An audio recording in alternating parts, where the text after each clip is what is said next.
Good morning. Good morning. Welcome and welcome back to Bookeemonsters. My name is PK. It is Wednesday, July the 24th. Hope you're having a good day. Stay cool, stay hydrated. It is going to be 106 here in Billings, Montana, and we're north of many of you, so it's just hot. So please take care of yourselves. Today we're going to be looking at the new releases being set into the wild in the realm of romance. We do that every day of the week, and we look at a different genre every day of the week. We are uh, looking at cozy mysteries on Mondays. Tuesdays, we look at mysteries and thrillers. Wednesday, like today, we look at romance. Tomorrow, Thursday, we'll be looking at fantasy and science fiction. Friday is Freeform Friday. Quick announcements. I don't have sprints tonight. I don't do them on Wednesday night. I will have them tomorrow night on Thursday at 6 p.m. Mountain Time, 8 p.m. Eastern. I do them 3 times a week, every Tuesday, Thursday evenings, and Saturday afternoons. Excuse me. Let's jump in. Good morning, Elena. How you doing? Been doing well. You betcha. Hope you are having a good day. We are going to jump right into this because there are always a lot of books. And these are a romance.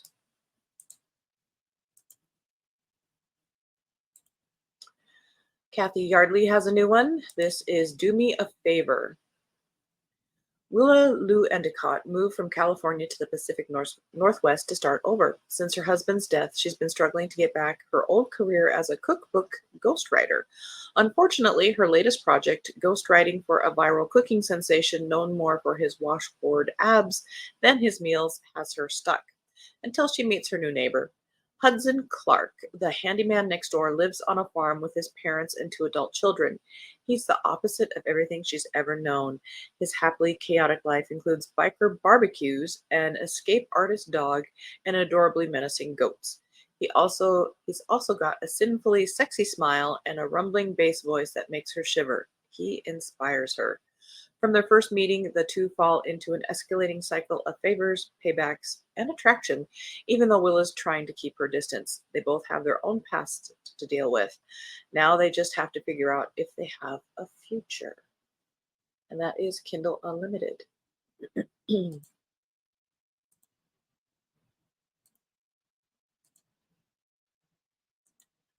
Just finished my books yesterday, The Night Island by Jane Ann Krentz. Good author.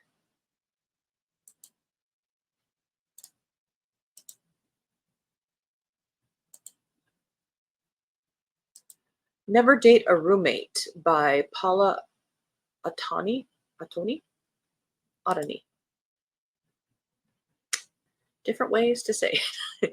To find true happiness, they'll have to fake it first. Saul Carvalho desperately wants to get ahead in her career, and where better than to do that than Copenhagen, the happiest city on earth. But there's more to this place than cozy sweaters and hot cocoa. There's a rich, vibrant culture the Brazilian game developer is eager to drink in, especially since her boss wants to hand a program to someone who's ready to put down roots in Denmark, which means having a steady place to live and even steadier significant other. And Saul, unfortunately, has neither.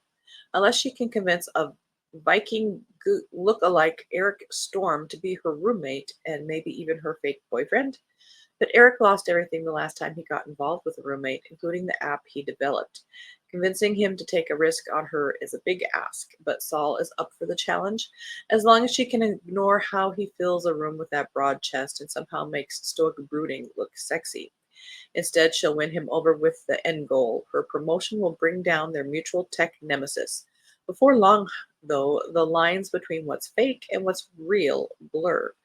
And when their ruse reaches its boiling point, they'll both have to decide, should they trust their hearts to a roommate this time?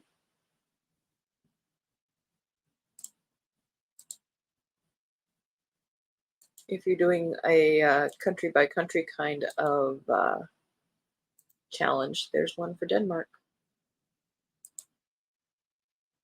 Jewel Me Twice by Cherish Reed. Steamy heist thrill ride. Two career thieves reunite for one last job and must put their messy romantic past behind them to pull off the jewel heist of the century. He was her partner, both in crime and between the sheets.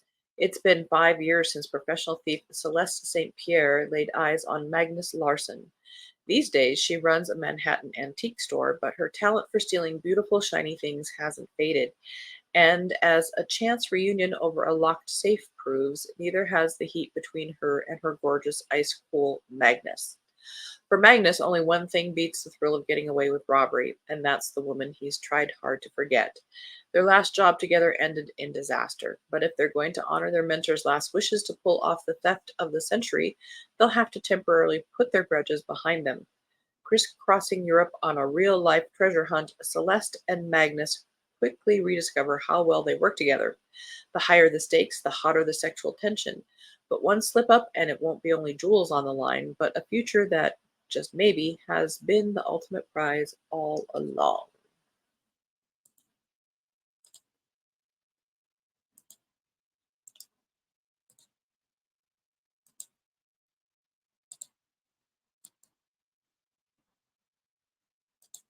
Cross the Line. First in the Lights Out series, it looks like. Hang on a second. By Simone Soltani. Formula One driver Deb Anderson's career is on the line after a social media disaster leaves him with an angry team and sponsors threatening to jump ship. Excuse me. He needs someone to help save his image. At a party in Monaco, he bumps into the woman who can fix it all. There's just one problem. She's his best friend's little sister. And okay, maybe there's another problem. He kissed her last year and hasn't been able to stop thinking about it since.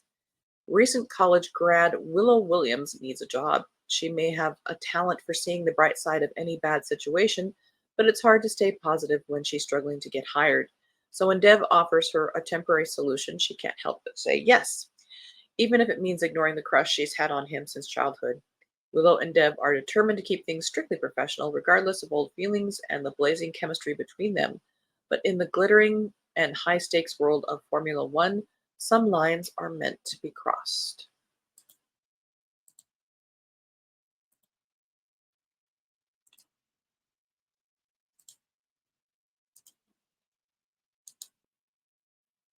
Here's a more traditional Courtship at Shadowcrest by Alexa Aston, fifth in the Strongs of Shadowcrest series. It's Regency.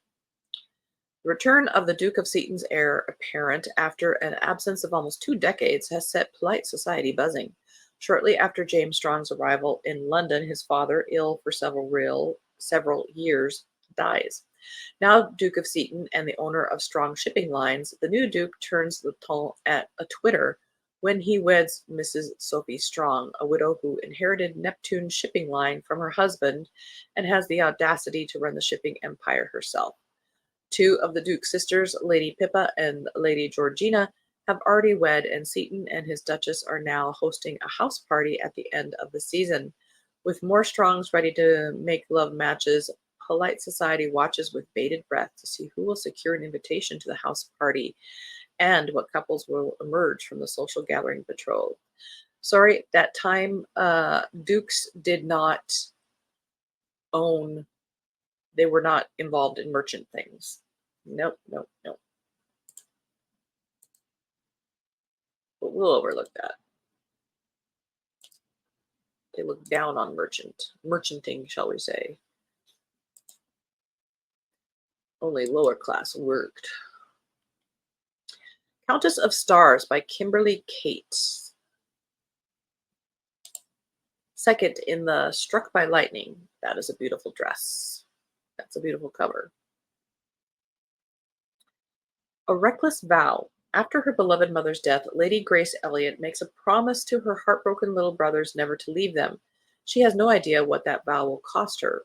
Warm, brave, and compassionate, Grace must take desperate measures to keep that pledge. Her one hope to remain close to her heartbroken little brothers, Marriage to London's most notorious bachelor, a nobleman with a heart encased in ice, the ruthless Viscount Everdeen. All of London delights in scandal sheet accounts of tomb beauties and their mammas' schemes to trap Lucian Harcourt, Viscount Everdeen, into marriage. But Lucian has no intention of continuing the grim family legacy that scarred his own childhood. When Lady Grace comes to him with an unthinkable plan, he believes he has no heart to risk. But as Grace champions the poverty stricken children working in factories, her irresistible warmth and kindness open Lucian's eyes to a world he's never seen and challenges everything he believes about himself.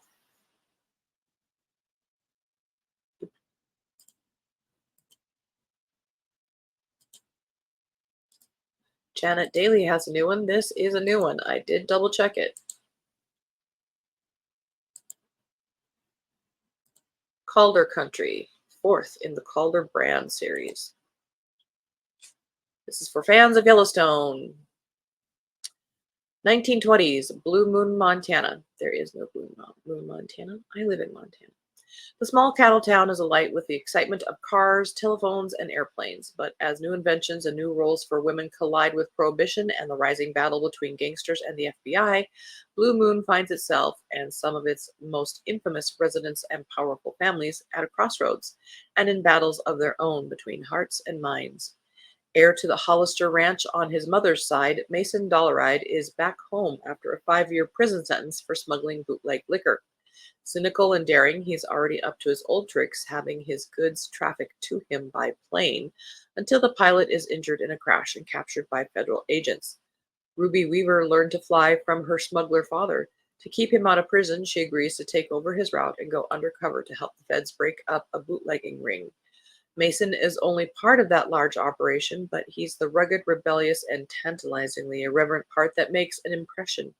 Against her better judgment, Ruby finds herself falling for him, fighting an attraction that could jeopardize them both, while harboring a secret that could destroy any hope of a future together.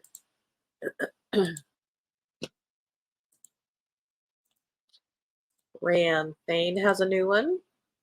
I did double check it. This is a Harlequin special edition, so I don't do Harlequins. So if you want to take a look at that,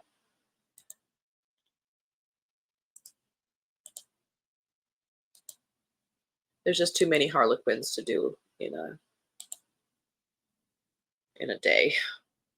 When I Lost You by Kelly Rimmer for fans of Colleen Hoover and Mia Sheridan. When Leo and Molly first married, they believed they were invincible. Together they could take on the world. But Leo, a war correspondent, lives for life on the edge, and when he takes a step into the unknown, tragedy strikes and he loses his memory. Molly rushes to help him fill in the gaps, and soon they start falling in love all over again. The trouble is, Molly is hiding something big. The devoted wife at Leo's bedside is a sham. Leo and Molly's marriage was on the rocks long before Leo's accident. The closer Molly gets to her husband, the more scared she becomes that he will remember. As Leo's memory begins to trickle back, will Molly lose the man she loves for a second time?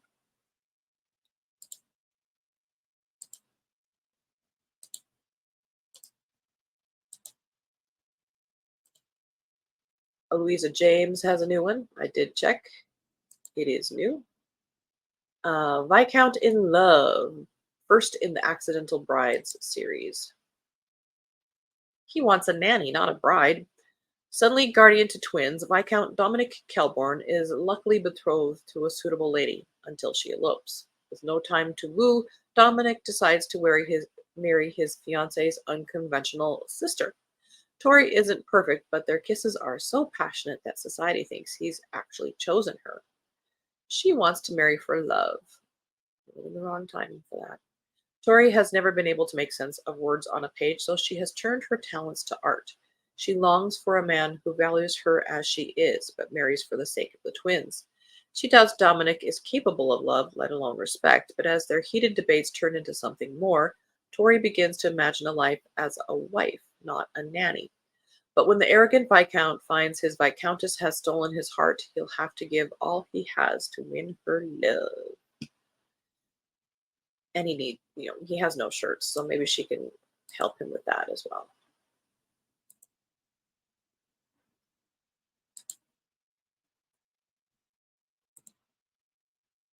Maisie Yates has a new one.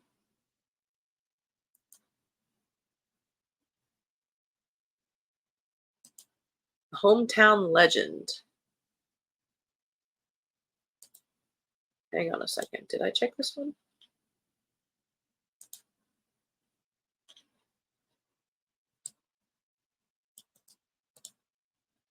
We are going to double check that. In the meantime, we'll go on to the next one while that is coming up.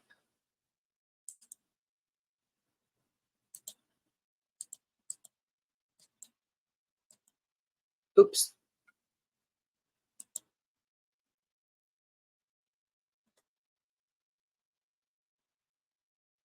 Yeah, yeah. It says, okay, I guess I did check it. There you go. Uh, Maisie Yates, the hometown legend. Rory Sullivan has always grown up in her sister's shadows, but I knew a girl named Rory. But this summer, she's determined to make some changes, rekindling her teenage friendship with Pyrite Falls' prodigal son Gideon Payne feels like a good start. But she can instantly see he's in pain, but she's sick of being afraid of life and she refuses to be intimidated by him. But is she brave enough to act on her attraction to Gideon's raw physicality?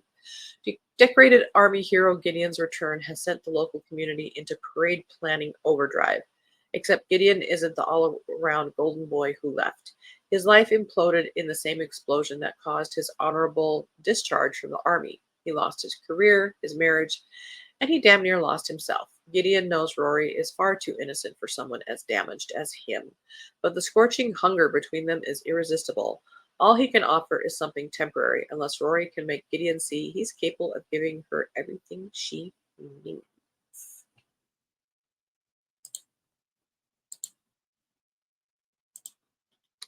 The Hollister Brothers Homecoming. This is an anthology of four authors: Anna J. Stewart, Kayla Perrin, Melinda Curtis, and Carrie Lynn Webb.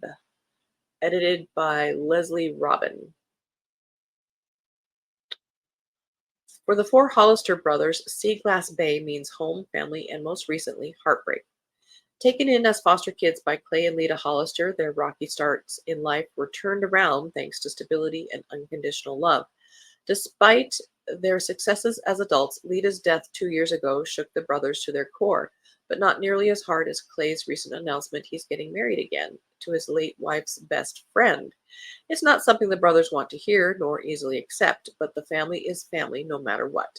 It's time for the Hollister brothers to unite in Sea Glass Bay and heal those family wounds once and for all. What none of the brothers expect is to find love themselves along the picturesque beaches known for their ocean tumbled glass pebbles.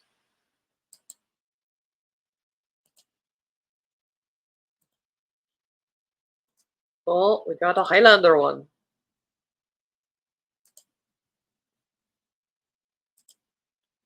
The Highlander's Wild Flame by Heather McCollum first. And it looks like possible duology. Fearsome Highland warrior Rory MacLeod has sacrificed for his clan, but taken as prisoner in place of his older brother, who's meant to be laird, is more than any man should bear. So when the chance for escape presents itself, Rory risks everything for freedom. But instead of returning to the welcoming warmth of home, Rory steps into a blazing trap. Despite her betrothal to their laird, Lady Sarah MacDonald has no love for the MacLeod clan, but when her treacherous father locks the entire MacLeod wedding party into the church and sets fire to it, she cannot stand by and watch the slaughter. Saving them means turning traitor to her clan and becoming an enemy to her own blood, left to the mercy of her greatest enemy. Now her intended husband lies somewhere between life and death, and Sarah's only ally is his younger brother, the fierce MacLeod warrior she's forbidden to want. And as hunger blazes to life between Rory and Sarah, unbidden, untamed, and hotter than the fires of Beltane, they quickly find themselves caught between honor and a love that will turn blood against blood. Beltane is Celtic, was it? I don't think it was Scottish. Oh well, who cares? It's love. Nothing Less Than Magic by Stacey Finns. This is for readers of Josie Silver and Sophie Cousins. Just 1 year ago, Chelsea Knight was living the life she always wanted: marriage to the perfect guy, a thriving career, and a gorgeous condo overlooking San Francisco Bay. Then, out of nowhere, her husband Austin left her. Ironic, because Chelsea fixes marriages for a living. In fact, she's famous for her techniques. Naturally, she's been using her expertise to win back her ex, and when he invites her for drinks, she's sure her work has finally paid off. Until he announces he's engaged. Devastated, Chelsea seeks refuge in the beloved small town lake cabin she and Austin now take turns using. When she arrives, the streets are dazzlingly decked out for Halloween. The autumn leaves are exceptionally vibrant, and the locals are especially warm and welcoming. It's downright magical, and so is Knox Hart, a talented jack of all trades who's fixing her roof. Chelsea is instantly drawn to him and to the simplicity of country life. Slowly, she becomes immersed in the town people's problems and finds herself a sense of belonging, leading her to reevaluate her own path. Dot, dot, dot, dot, dot, dot, dot. Ne'er Duke Well by Alexandra Vasti. It's a Regency romp. Peter Kent, newly inherited Duke of Stanhope and recently of New Orleans, Louisiana, must become respectable. Between his radical politics and the time he interrupted a minor royal wedding with a flock of sheep, not his fault, he's developed a scandalous reputation at odds with his goal of becoming guardian to his half-siblings. For help, he turns to the cleverest and most managing woman of his acquaintance, Lady Selina Ravenscroft. Selina is society's most proper debutante, save one tiny secret. She runs an erotic circulating library for women. When Peter asks for her help, she suggests courtship and marriage to a lady of unimpeachable reputation, which is to say, definitely not herself. But matchmaking doesn't go according to plan. Peter's siblings run rampant on Bond Street. Selina ends up in the Serpentine. And worst of all, the scorching chemistry between Peter and Selina proves impossible to resist. For the disreputable Duke and his unpredictable matchmaker, falling in love just might be the ultimate scandal. And that is all we have time for, and that is all we have. We did it.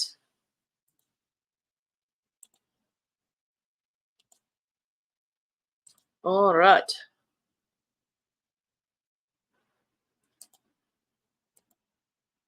I'm going to head out now, but see you on Saturday afternoon. Awesome. Mary, good morning. I've done it again, overslept. Sleep is good. My sleep patterns are all messed up. Wake up at 4 a.m. Won't get up that early, so go back to sleep. That is okay. Sleep is good. Elena, good morning. I actually have to head out now as I have to have a fun day at my program. Oh, you're going to have a good day. And Mary says, good to hear that and enjoy yourself. Mary says, love Regency set books, but need that lovely lady in a gorgeous dress on the cover or the man with his shirt half off, not comics. Exactly. Perfect timing. We cheated a little bit. There was a Harlequin snuck in there, so we didn't do that one. But we did it again. Woo! All righty. That is it for today. If there's anything in there that is interesting for you to check out further, please do. Tomorrow we'll be looking at fantasy and romance, fantasy and science fiction. No sprints tonight. I don't do them on Wednesday night, but we'll have them tomorrow night at 6 p.m. Mountain Time, 8 p.m. Eastern.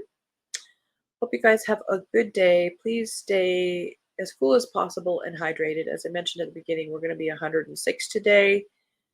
We don't have the humidity, but it is smoky out because it is fire season. So please, please take care of yourselves. And I hope you are reading good books. And as the banner says here, don't be a bookworm, be a bookie monster. Nom nom. Have a good day and God bless. Hope to see you later.